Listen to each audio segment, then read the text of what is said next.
Hi there, it's Eli from Vessels of Insight, and I'm here at Oracle's Apothecary, and I just wanted to share a little bit about our Magic of the Month, which is focused this month, July of 2022, on cleansing.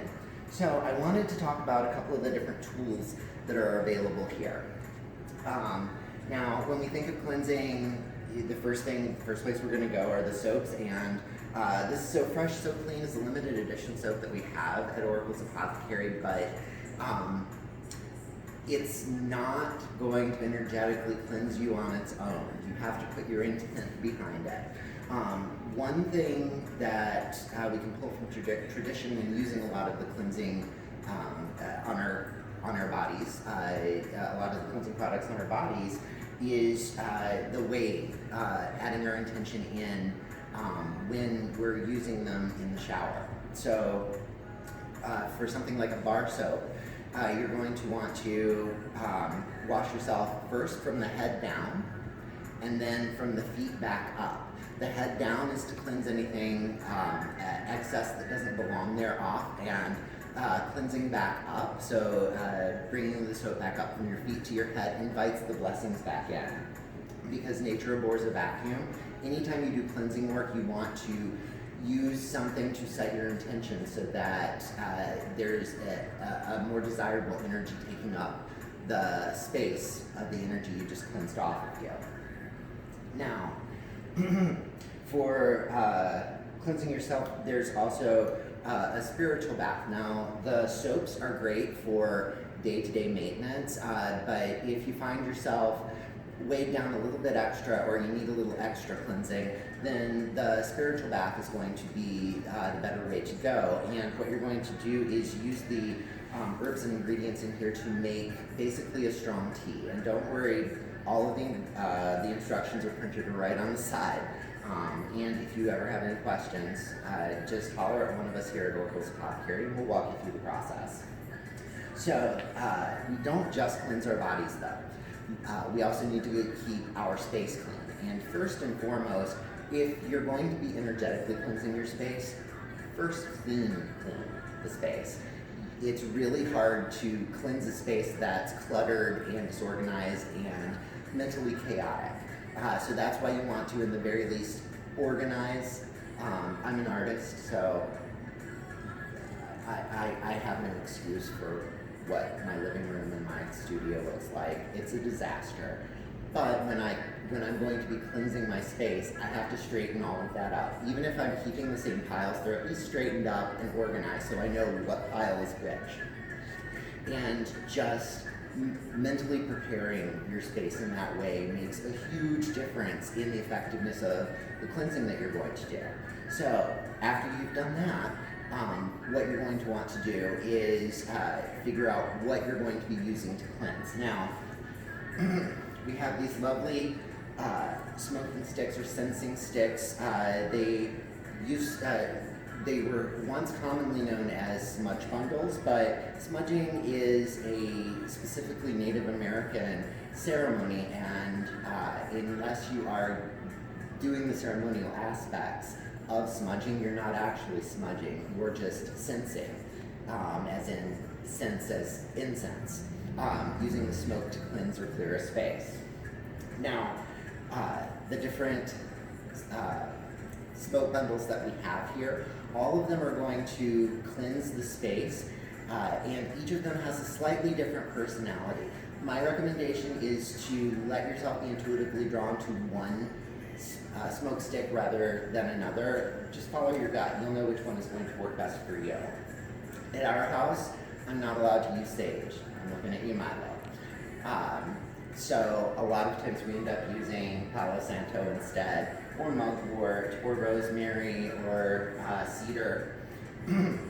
But say you are somewhere like a dorm and you can't light anything on fire to do the cleansing. Yes, you can still cleanse. Yes, you can still energetically cleanse. One of the ways is by using a carpet powder, which can be used on bare floor as well. You can sprinkle it into the carpet, you leave it overnight, and then you vacuum it up in the morning. You do the same thing on the bare floor, only instead of vacuuming, you sweep. Now, if you're going to be sweeping your space, you're going to want to sweep from the back of the space towards the front when you're sweeping this up, so that you can, at the very end, sweep all of that bad, icky energy out the door with the strewing powder or carpet powder. Let's see. Another thing you can use is this wonderful wall wash. So, are you going to literally try to clean off all 6 feet tall all the way around where you're living? No. What you'll want to use this for is use it on the front door, the back door, the windowsills, and the baseboards. That's going to give you the oomph and the focus to cleanse energetically without creating a flame or smoke.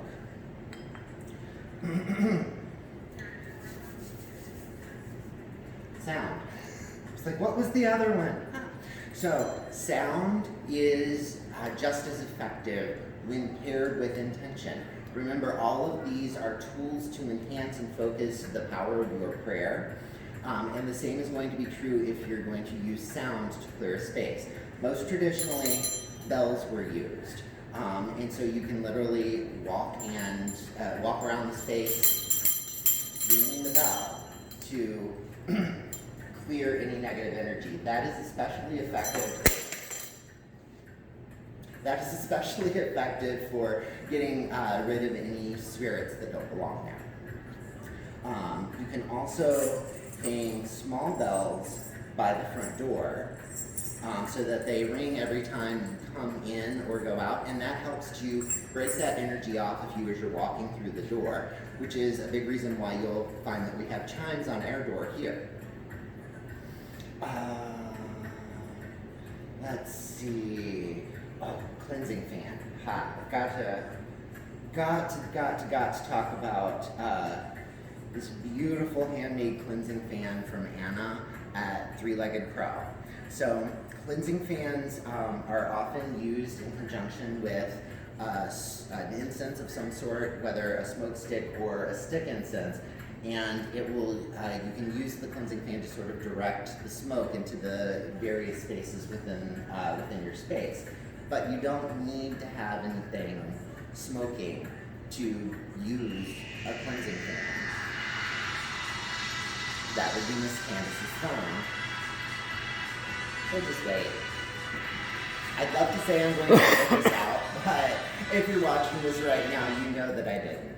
So, with cleansing fans, what you can do, you don't have to have a smoke to do the cleansing. You can literally use the fan to sweep off any energy that doesn't belong there. Remember, this is an extension of your prayer. This is an extension of your intention. So you're going to want to be very mindful as you're doing that, as you would using any of the tools here. And that's going to give you the best benefit. Now, I love me a fan. Some people are not fan people. Some people don't like using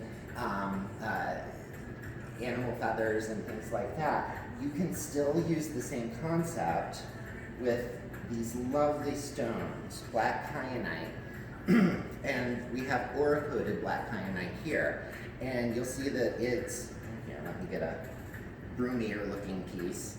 You can kind of see that it's very much like a broom, and you would use it in the exact same way to wipe the energy off of you. So let's talk a little bit about the stones associated with cleansing. I'm going to set this fan here because we all saw what happened with the bell when I tried to put it back on. So let's talk a little bit about the stones and how we can utilize those in terms of enhancing our cleansing. So the stones that we have pulled out for the magic of the month for cleansing, we have ruby kyanite, aura-coated black kyanite, and ruby kyanite again, carnelian, and shungite.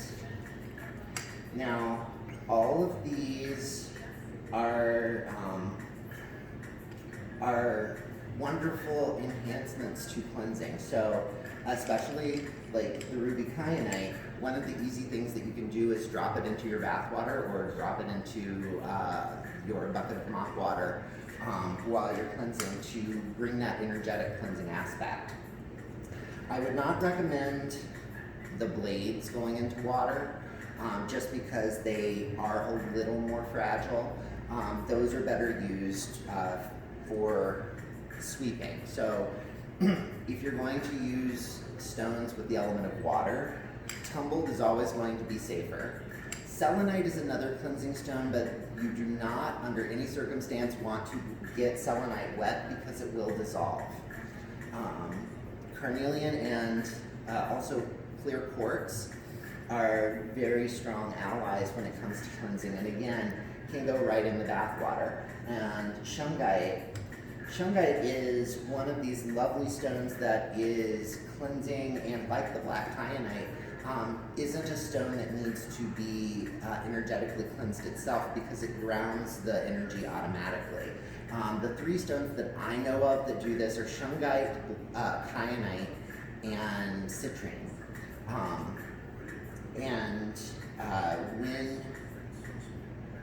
When you are working with the shungite, also understand that there is very much a grounding and centering quality. And I'm talking to you fellow Pisceans out there. What this may mean is when you're working with this stone, you might get pulled a little bit out of your delusion. So you might start trying to just cleanse the general negative energy out of your space utilizing shungite. And then you might find that it brings into question things like your connections to other people, your friendships, and it helps you to start thinking about cleaning out, we'll say, your friends list. For herbs. Herbs. Yes, for internal cleansing. Now, when we say cleansing, I'm not referring to a physiological cleanse. We're not trying to cleanse intestinal parasites or anything like that. We are energetically cleansing, and what I would recommend for this internally is going to be the Make-A-Witch tea from the Witch's Tea Flint. Make-A-Witch tea is designed for aligning yourself with the new moon. The new moon is the perfect time to do your energetic cleansing. Now, new moon and full moon both work really, really well. But if you have some really, really stuck energy and you want to take the most advantage of the timing of that, the best time for big time cleansing is going to be the 3 days leading up to the new moon, which is also called the dark of the moon. That's going to be the time that really emphasizes the energies of release and the energies of cleansing. Now, herbs, we usually only do one herb for the herb of for the magic of the month, but this month I just couldn't decide between the two. So we have hyssop and lemongrass. Now, hyssop is an herb. Its cleansing prowess is so noted it's even shown up in the Bible. Hyssop cleanses negative energy, it cleanses jealousy, it cleanses those energetic interactions that you have to have with your frenemies or your out and out enemies. Hyssop is, in my mind, the penultimate cleansing herb. You can make teas with hyssop. I prefer to use them in a spiritual bath though. Lemongrass is another amazing cleansing herb. Lemongrass also has the properties of inviting blessings in while doing the cleansing. Lemongrass is one of the main ingredients in a traditional conjure oil called Ban Ban. That was made popular through Louisiana voodoo. I love lemongrass. I put it in everything.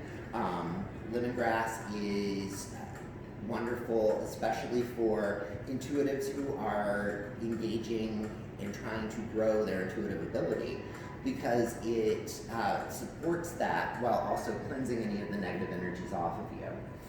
Lemongrass is definitely a wonderful herb to have around, especially if you've just started doing readings.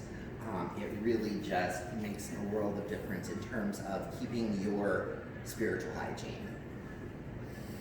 And I think, yes. Last but not least, let's talk about these beauties. Camphor and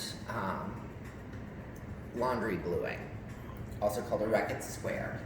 Let's talk about the laundry bluing first. So, this tiny little square was used to whiten whites before the common use of bleach.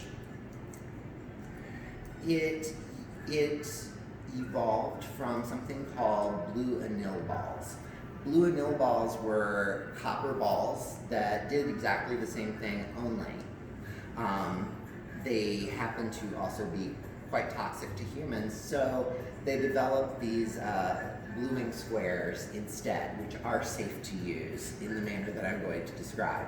So what I like to do with the bluing squares is you dissolve them in water, and I will use that water in a spiritual bath to cleanse myself. What I also like to do, though, is I take the blue water and I set it out for my ancestors, or I set it out when there's been a feisty spirit around, because the blue water just calms the spirits down and sweetens them to you. So it's both cleansing and calming, which is super, super helpful. Camphor. This is a 4 little blocks, 4 little squares of camphor. They're about the same size as the blue Reckitt, but there are 4 of them in here. And what you will do is you would put a block of camphor in the 4 corners of any room that you want to cleanse. Now, keep it up off the floor, away from animals if you have them, because we all know sometimes dogs will eat anything. They're not going to gravitate towards this very strongly because camphor's pretty strong. It would be like the dog eating Vicks Vapor Rub. But again, better safe than sorry. What I love about this is that it actively cleanses a space and keeps it cleansed. It keeps it protected. So when I hear about little ones having nightmares, about a particular somebody coming and visiting them in their dream, or they have the monsters under the bed, or they're in some other way having an interaction with spirits. Usually that's going to be at night, usually while they're trying to sleep. Camphor squares in the 4 corners of the room, and then you don't have to light anything, you don't have to burn anything, and it creates that cleansed space while maintaining it as well. The 2 things I tend to go for when I hear someone's having nightmares are the camphor squares for the bedroom and an amethyst to go next to the pillow. All right, well, and I guess I should, since I've talked about everything else, we'll just give a little nod. So some of the varieties of incense that we have that are particularly well suited for cleansing, we have mugwort incense sticks and copal incense sticks. Both of these are going to be quite effective at creating a cleansed, vibrant, open space, as will Palo Santo. And if I'm not mistaken, we also have some backflow incense cones of Palo Santo, as well as Palo Santo in the sticks. And once you've done your cleansing work, something like fire quartz as a bracelet or a piece of jewelry will help to keep you cleansed for longer. Now, we all have to interact with other human beings. I know it sucks. I'm not a fan of it either. But when we do, there are lots of different ways that we can make sure that our energy is staying high vibe and really clean. Fire quartz is a wonderful way to do that. So I think for real, I've talked about everything on the table at this point. So I will just wrap it up. You know, if you guys have any questions, or if you have a particular situation that you'd like to ask about in terms of cleansing, just come on into Oracle's Apothecary or drop us a line, and we'll do our best to help you figure out what's going to be best for you and your situation. Thanks so much. I hope you've enjoyed this and have a wonderfully cleansed month of July. Bye-bye now.